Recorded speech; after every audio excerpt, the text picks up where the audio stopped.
Hi, I'm Dr. Arti Thangudu. I'm a physician who focuses on diabetes, thyroid, and metabolic diseases. Welcome to my channel if you're new, and welcome back if you've been here before. Please don't forget to like, share, comment, and subscribe to help me get the message out. If you've been following for a while, you know that I focus on lifestyle management for the prevention, treatment, and even remission of chronic metabolic diseases. But for some patients, medications can be very, very beneficial as a bridge to a more healthful lifestyle or permanently. Everybody is in their own place.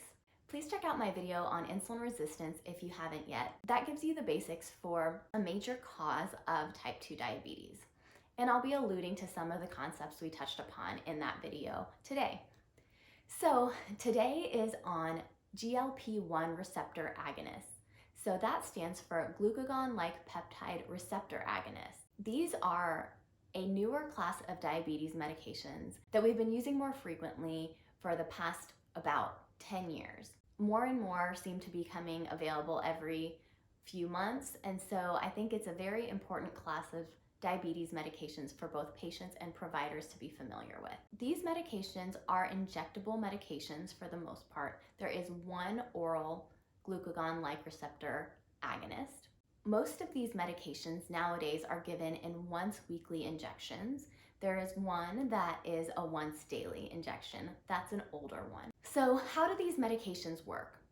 Well, there is an incretin hormone called GLP-1 that is secreted by the intestine. This hormone, called GLP-1, tells the pancreas to secrete insulin when it sees food. GLP-1 is a hormone that tells the pancreas to secrete insulin in the setting of high sugars.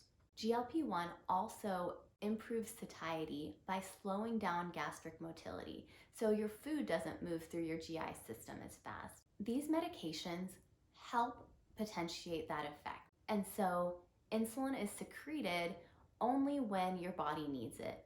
That's wonderful because these medications don't cause hypoglycemia. If you're on a medication that could produce hypoglycemia, like insulin or a sulfonylurea, and then you add a GLP-1 receptor agonist on top of it, you may lower the blood sugar threshold and thereby cause hypoglycemia. So other medications like that should be titrated when a GLP-1 receptor agonist is added to a patient's regimen. GLP-1 receptor agonists also suppress appetite. And by suppressing appetite, they help patients lose weight, which is a desired effect for most of our type 2 diabetic patients. These are also convenient. Yes, they're an injection, which isn't very fun, but it's once a week, and now we have auto injectors where patients don't even have to see the needle, and they're pre-filled. So there's no drawing up the medication, there's no room for error with withdrawing from a vial. Patients who are visually impaired can also use them, and they're easy to administer if someone else administers them for a patient. The most common side effect of GLP-1 receptor agonists is nausea. In most patients, the nausea resolves in approximately 3 to 4 weeks after starting the medication. Many of these medications are started low, so at a low dose, and then up titrated as the patient tolerates the medication.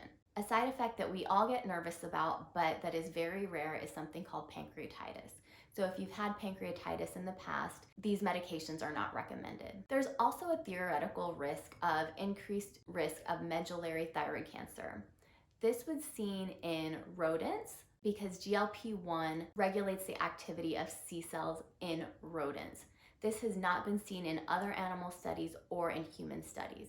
Still, we don't start this medication if a patient has family history of medullary thyroid cancer, which is a very rare type of thyroid cancer. In my experience, patients tend to do very well on GLP-1 receptor agonists. However, there are some who can't tolerate it. If you or any of your loved ones have diabetes, I certainly think this is a worthwhile medication to discuss with your doctor. They aren't great fits for everybody, but many patients do very, very well on them. I hope this was educational for you and that you learned something.